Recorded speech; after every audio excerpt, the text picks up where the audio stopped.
Hey guys, welcome to The Strong Young Man. Men across the world have less testosterone compared to men of the same age a generation ago. This has been part of the reason that the global fertility rates have halved from 4.7 births per woman in 1960 to 2.35 births per woman in 2020. Western nations have even lower fertility rates. Most developed nations currently have fertility rates below the sustainable fertility rate of 2.1 births and are at risk of total population collapse in the future. No doubt the sexual revolution and the liberation of women through the birth control pill and feminism in the 1960s has contributed to this decline. Something that is often disregarded as a contributing factor is the chemicals that we are exposed to on a daily basis, synthetic estrogens. Natural estrogens are hormones essential for optimal health in both women and men. For men, healthy levels of estrogen are essential for libido, bone density, as well as cardiovascular and neurophysiological health. Synthetic estrogens are not estrogen. They are estrogen-mimicking chemicals that disrupt our normal endocrine function. They induce disease by interfering with the synthesis, metabolism, binding or cellular responses of natural estrogens, preventing the body from experiencing estrogen's health-promoting properties. Estrogen is one of the key hormones required in utero and in puberty for sexual differentiation and sexual maturation. Synthetic estrogens can cause massive disturbances to these developmental phases, which can affect sexual maturation, maturation of the musculoskeletal system, and maturation of the brain. I go so far to say that exposure to estrogen-mimicking chemicals is directly causing this bullshit gender identity hysteria that is so pervasive in Western nations. Even after puberty, exposure to synthetic estrogens will affect fertility, reduce testosterone, and negatively affect heart and brain health. Even very small levels of exposure can lead to devastating health effects, which don't show up for years or even decades after exposure. You must do everything within your power to limit your exposure to these chemicals. Here's what you need to look out for. Phytoestrogens. These are the estrogen-mimicking chemicals found in plants. They include lavender, marijuana, flaxseed, and soy. Avoid the consumption of or exposure to these chemicals at all costs. This also includes alcoholic beverages made from plants such as wine, spirits, and most especially beer. Quitting drinking is one of the best things that you can do for your health, and you should check out episode 77 if you're still struggling with this process. Mycoestrogen. This is the estrogen-mimicking chemical found in fungus. There is only one mycoestrogen, zearalenone. Unfortunately, zearalenone is a contaminant in grains such as wheat and corn, as well as products that are derived from these grains. I recommend eliminating all grains from your diet. See episode 10 for more details on why. Atrazine. This is the estrogen-mimicking chemical found in herbicides. This chemical is sprayed on our crops to prevent weeds from growing into the harvest. Because of the nature of its use, it can also mean that this chemical makes its way into our tap water. Atrazine is very toxic and has been shown to feminize male African clawed frogs, turning them into females who can actually produce viable eggs. To avoid this chemical, buy organic whenever you can and filter it out of your tap water. Triclosan Alkylphenols. These are the estrogen-mimicking chemicals found in some shampoos, soaps, deodorants, and toothpaste. They are surfactants which allow the soap to form suds. To avoid these chemicals, minimize the use of commercial soaps, shampoos, and toothpastes, or use natural solutions. I've gone over my homemade natural toothpaste in episode 17 if you're interested. Benzophenone and 4-methylbenzaldene camphor. These are the estrogen-mimicking chemicals found in sunscreens. They are the chemicals within sunscreen that bind to the estrogen receptor upon exposure to sunlight. You should avoid all sunscreens, unless you get sunburned if you didn't use them. Burning does create mutated cells that causes cancer, but benzophenone and 4-methylbenzaldene camphor have also been shown to cause cancer.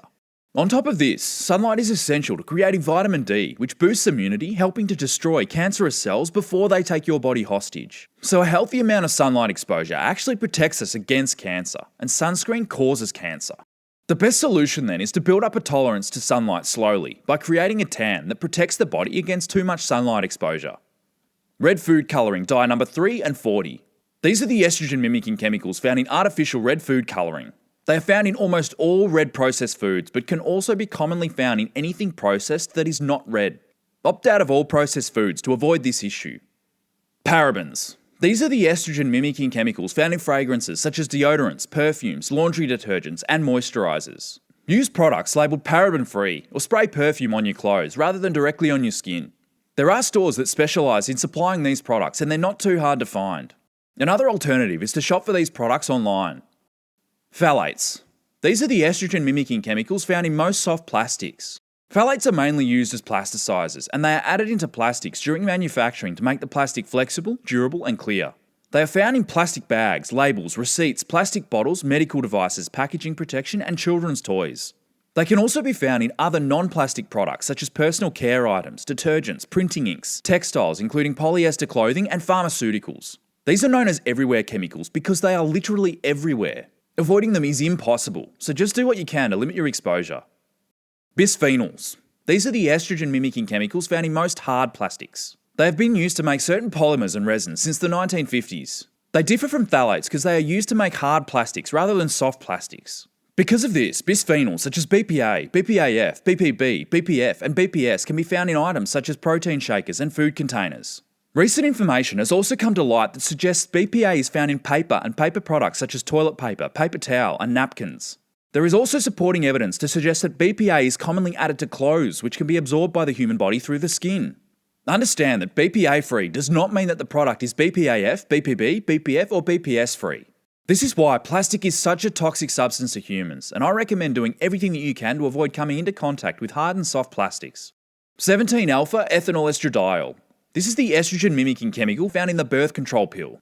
This chemical is intentionally designed to mimic estrogen, activate the estrogen receptor, and stay in the body longer than natural estrogen. You may think that the birth control pill is only relevant to women, but know that this chemical is also present in tap water. Women taking hormonal birth control excrete 17-alpha ethanol estradiol in their urine. The urine goes out the toilet to the treatment plant and then into the environment, where it completes the evaporation, condensation, and precipitation cycle, falling into our water catchments to be sent to our homes. 17-alpha ethanol estradiol, like atrazine, can be filtered out of your tap water by using an under-the-sink filtration system. Refer to episode 52 for my solution to this problem. Perfluorinated alkyl substances. These are the estrogen mimicking chemicals used to repel grease and water. You'll find them in a wide range of consumer products, including leather upholstery and couches and car seats. It's also used on non-stick pans and on the inner lining of tin cans to prevent food from sticking to the surface.